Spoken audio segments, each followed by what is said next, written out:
Hello, person. I'm a little disappointed in myself, and the main reason is this class. You see, I thought that I was done with team based PvP games. I had broken up with League of Legends and had rejoined Society, where it turns out people play Warframe instead. It was all well and good until some of my friends wanted me to try this game. So I guess now we're back to square one. I want to leave, please send help. Okay, but what does any of this actually have to do with supports?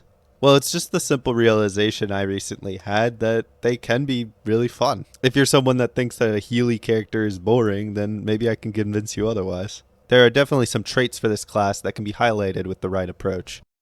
There are three main games that I played supports in that each taught me one valuable lesson that helped me achieve enlightenment.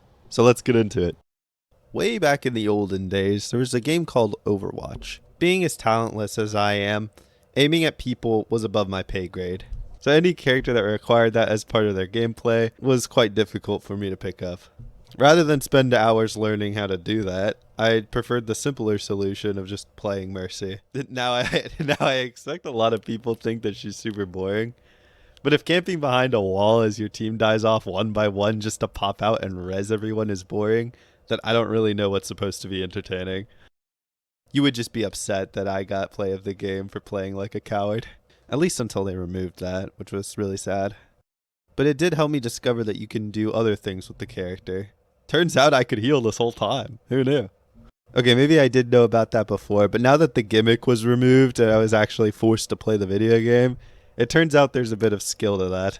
Keeping track of people and keeping their health topped off, or just trying to keep your damage buff up as much as possible was pretty fun. Mercy was pretty good at just sitting and healing one person the entire game, but this wasn't really a good strategy most of the time, since in these types of games you really need a few people to work together to get anything meaningful done. Regardless of which of the two strategies you ended up playing, it felt really good to be the healer in this situation because you're the linchpin holding the team together. These hero-based shooters don't really have a ton of healing littered all around the map, which just makes the healing that you bring to the table all the more important.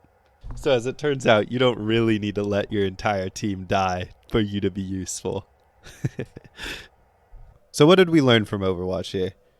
Well, basically that healers are the glue munchers, and they hold the team together. So I guess it just feels nice to be needed. Alright, the next game is Paladins. This one's a little weird. It kind of has a combination of different things. For instance, you have a shop where you can buy items and upgrade them throughout a match. And this is kind of similar to a MOBA. This game doesn't let you switch between characters during a match, which kind of leads to a lot of the power being removed from the characters and put into the items and decks. I guess you could call this a deck builder too. Anyway, the support I played the most of was Ying. She can leave clones all over the place that'll passively heal, and then if a flank tries to take you by surprise, you could just leap around like a fool or hit your panic button. This would swap your place with a clone and give you a timer where you can just keep on doing that over and over and over again, which is pretty silly if you had only one clone out. This single ability made her really hard to take out if she had a good setup with her clones. And this is something you might not have thought about if you only play tanks, but healers and flanks in these games are basically always playing Dead by Daylight. The flanks gotta hunt down the healers while the healers gotta just run away from the monster that is Maeve. It's essentially a horror game. So, in my opinion, another great way to make the Healy characters fun is to just lean into the prey mechanics by giving the healers at least one interesting tool to try and escape. What actually counts as an interesting tool, though, is very preferential, of course. Alright, now this finally brings us to the third game, which is Marvel Rivals, which I didn't really want to try and get involved with since I'm not the biggest fan of Marvel. But there hasn't been a game in a while that a lot of my friends and I play together, so I give it a shot. It's slightly interesting to see how the designs from some of the other games pop up with small changes to their kits. I played a lot of Ying and Paladins, and Loki feels very similar to that with the whole cloning and swapping places thing, but he's obviously quite different with all his other abilities. This is probably something I'm only paying attention to now because I played the other games, but because they clearly designed some of the characters with different levels of difficulty in mind, you get varying degrees of fun. Someone like Rocket Raccoon is kind of fun if you don't really want to put in too much effort and just chat. But he obviously doesn't have as many options or as interesting of options as Loki does. A more complicated character doesn't mean that they're better, but for emphasizing the challenges of the class, I think a more complex kit can hit much closer to home. In the end, all you really need to take a class that's less flashy, like healers, and make them more interesting is to just add some elements of choice for the player. As long as they have some options for how they want to try and evade enemies or how they want to apply healing, then that'll be pretty good. For instance, if you want your heals to come in longer intervals and have to keep track of your cooldowns, but you get rewarded with higher amounts of healing, then play Mr. Warlock Man. If you want to basically get team-wide heals and focus more on evasion and macro, then go ahead and play Rocket. These options are something that's always been there and is kind of like a no-duh, but it's just been something I became more aware of over time.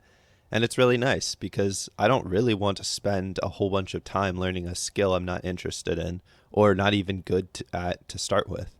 Otherwise, I'd just be playing CSGO because, man, I cannot aim. Oh, wait, I guess it's CS2 now. My bad. As far as the 3 takeaways that are in this video go, this last one is very broad. It's mostly just giving people options, which is just what you want to do if you want them to have a good time. Anyway, I think all I'm really saying is that healing could be a lot more fun than you might expect. The designs for the characters' kits have definitely evolved since TF2 days. As long as there's avenues to make either healing more difficult to apply, like having to aim it, or give more interesting options for evasion such as clone swapping, then the fun can be created in ways that are different than just clicking heads. Okay, neat. That's all I got. Have a good one.